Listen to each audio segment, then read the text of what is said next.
vous apprenez que c'est un homme. C'est ça, grosse claque. Il y avait plusieurs éléments qui me laissaient penser que, donc, Lucie menait une double vie mystérieuse et pas très glorieuse. Alors je me rends chez ses parents, que j'avais déjà rencontrés. Et c'est là qu'il m'avoue, sans me le dire, mais en me le faisant comprendre, eh bien que Lucie est une femme transgenre. Ils vous l'ont dit cash comme ça? Pas exactement. Disons que ils ont parlé d'elle en mentionnant son dead name. Donc son prénom d'homme, son dead name, c'est Dorian. Lucie est leur fille, mais Dorian est leur fils. Je pense que n'importe qui aurait compris. Je n'ai pas voulu comprendre sur l'instant, mais quand je suis parti de leur maison, j'ai craqué. Et alors, quand vous le découvrez, qu'est-ce qui se passe en vous émotionnellement? Un énorme sentiment de trahison, forcément. 1 an et demi après avoir fréquenté cette personne en pensant que c'était une femme biologique, on se rend compte que finalement elle a un passé d'homme. Je l'aimais beaucoup, cette personne. Bonsoir à tous, j'espère que vous allez bien. Bienvenue sur ma chaîne pour les nouveaux.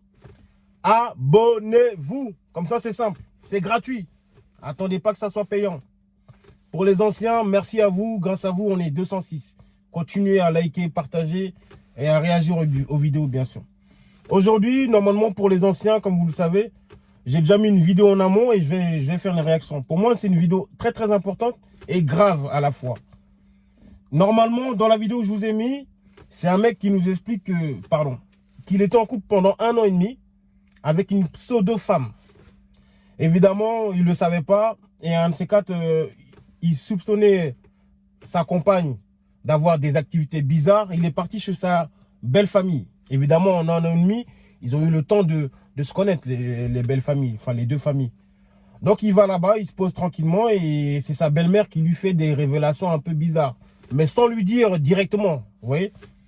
Elle l'appelait par son dead name, comme on dit. Parce que en fait, il découvre ce jour-là que sa femme, qui était censée être une femme, était un homme avant. Jusqu'à l'âge de 20 ans à peu près. Et donc, moi, j'ai vu ça. J'ai dit non, je suis obligé de réagir parce qu'on est obligé, on est dans un monde où, limite, il faudra demander l'acte de naissance maintenant. Il faudra demander l'acte de naissance. Chaque fois que tu sors avec une personne, tu lui demandes son acte de naissance. Parce que autant, si dès le départ, la personne lui avait dit, et il reste, c'est en son âme et conscience.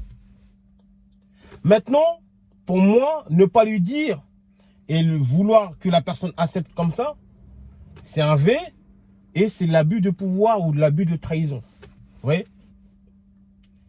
Voilà, on peut pas être en 2024 et se dire que on va s'opérer, on va faire une transition, on va se mettre en couple avec quelqu'un et on va pas lui dire.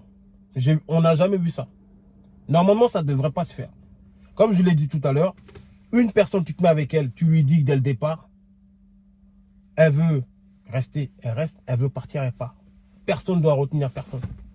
Personne ne doit retenir personne. C'est comme une histoire de... Regardez, ça avait fait grand train, bizarrement, puisque les femmes avaient porté plainte. C'était un papy, normalement ça fait l'actualité, un papy qui se faisait passer pour une personne beaucoup plus jeune, voire 30, 40 ans au moins. Parce que en réalité, il avait 70 ans et il se faisait passer pour un homme de 40 ans à peu près. Vous voyez? Et c'était au moment où 50 nuances de Grey est sorti. Voilà, au cinéma. Ça avait fait un raz-de-marée. Et voilà. Et en fait, du coup, sur ce site-là, il se faisait passer pour ce jeune de 40 ans, on va dire. Et il avait mis en place un jeu avec les femmes. Avec certaines femmes qu'il réussissait à avoir. Il leur faisait croire, ou le jeu il était que quand elles arrivaient chez lui, elles devaient avoir les yeux bandés. Et ensuite ils font l'acte et ensuite ils s'enlèvent les yeux, enfin ils débandent les yeux, excusez-moi. Et ben beaucoup se sont rendus compte que c'est un vieux, donc elles se sont senties trahies, c'est ce qui est logique, hein. Et donc elles ont tous porté plainte parce que elles ne voulaient pas. Dans la conscience collective, elle ne voulait pas coucher avec ce vieux-là. Elle pensait coucher avec un homme de 40 ans, bien musclé, beau gosse, etc.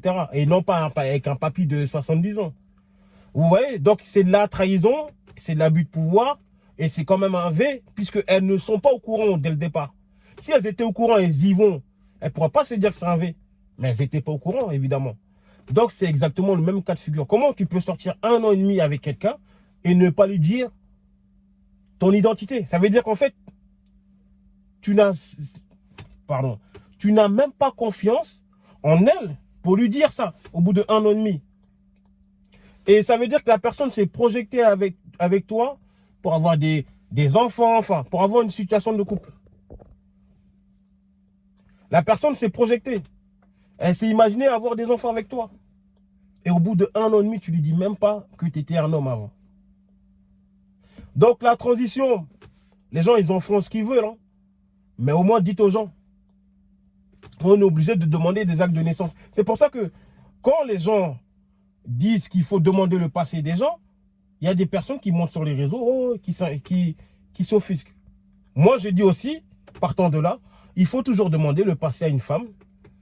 Comment ça a été dans son cocon familial? Est-ce qu'elle a perdu son père, admettons jeune, ou qu'elle ne l'a jamais connu? Qu'est-ce qui l'a poussé à devenir la femme qu'elle est devenue maintenant? Et pareil, les femmes doivent demander le passé d'un homme aussi. Est-ce qu'il a fait de la prison? S'il a fait de la prison, pourquoi il est parti en prison? Il y a plein de détails qu'il faut savoir avant de potentiellement vouloir s'imaginer ou construire un futur avec quelqu'un. Et là, on arrive dans un truc qui est grave. Pour moi, c'est grave ça.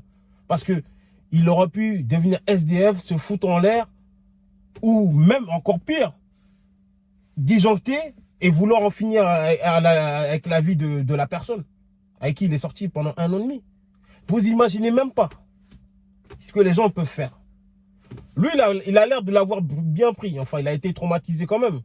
Mais il y a des gens qui auraient fait pire. Et on ne souhaite pas ça.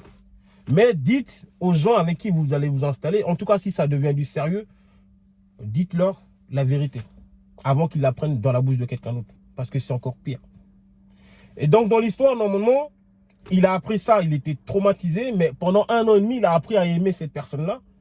Et donc il a voulu recoucher une dernière fois avec cette personne-là. Mais évidemment, dans sa tête, ça allait plus. Donc il n'a même pas réussi à la toucher, mais il voulait recoucher encore avec elle. Et il n'a pas réussi. Ok? Et après, je ne sais pas ce que l'histoire en est, mais en tout cas, il n'est plus avec elle. Il a dit qu'il allait la quitter et c'est ce qu'il a dû faire. Mais je vais dire que pour moi, c'est de la trahison vraiment pure et dure. Vous imaginez vraiment... Franchement, moi, je pense que c'est un truc qui me fait peur. De nos jours, hein, avec la chirurgie qui est tellement parfaite, tu peux tomber sur une personne qui n'est pas la bonne personne.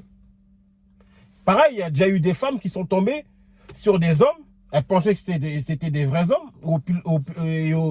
Et elles ont découvert que c'était des femmes après.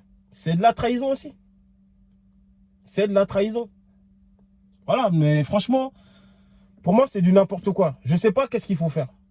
Est-ce qu'il faut forcer, pas forcer, mais est-ce qu'il faut... Non, même, en vrai, est-ce qu'il faut forcer les gens à dire leur passé? Si elles ont fait une transition, est-ce qu'elles ne doivent pas dire? Est-ce qu'il n'y a pas des textes de loi à faire dessus? Parce que franchement, c'est du n'importe quoi. Pour moi, ça me semble être du bon sens de vouloir ou de devoir décliner son identité si jamais on a fait une transition en tout cas. Alors oui, d'autres me diront oui, mais tu comprends, il y en a, ils ont peur de se faire taper, etc. Oui, ça arrive. Mais il faut le dire à la bonne personne, c'est tout. Évidemment, tu ne vas pas le dire, peut-être, je dis une bêtise, hein, tu ne vas pas le dire à quelqu'un que tu as vu un soir, une coucherie de un soir. Même ça aussi, c'est grave aussi, mais one shot, vous le voyez, vous n'allez plus vous revoir. Si tu veux, tu peux te dire que tu ne vas pas lui dire. Mais quelqu'un potentiellement que tu t'imagines vivre longtemps avec elle, bien sûr que tu dois lui dire. Et si tu ne lui dis pas, c'est que tu n'as même pas confiance en elle. Parce qu'en 1 an et demi, tu as eu le temps de juger son comportement pour se dire, ah, cette personne-là est assez mature ou réfléchie pour que je lui dise ça. Et puis dans tous les cas, même la personne te dit qu'elle veut des enfants. Tu sais que techniquement, biologiquement, tu pourras jamais lui donner des enfants. Pourquoi t'offusquer ou vouloir rester dans une relation où tu sais que tu ne peux pas lui apporter ce qu'elle voudrait? C'est-à-dire les enfants. À partir de là, il y a même pas photo. Tu lui dis ou tu te barres. Mais il a fallu que la personne l'apprenne dans la bouche de ta mère. C'est grave. Voilà, c'était une petite réaction. Dites-moi ce que vous en pensez en commentaire. Parce que franchement, ça devient du n'importe quoi. Moi, je vous dis, hein, il faudra un acte de naissance maintenant. Quand vous voulez sortir avec une personne, un acte de naissance. Ah, surtout nous, les hommes. Abonnez-vous, salut, likez, partagez et commentez. C'est le plus important. Waouh. Je ne m'attendais pas à cette vidéo-là. On s'attrape.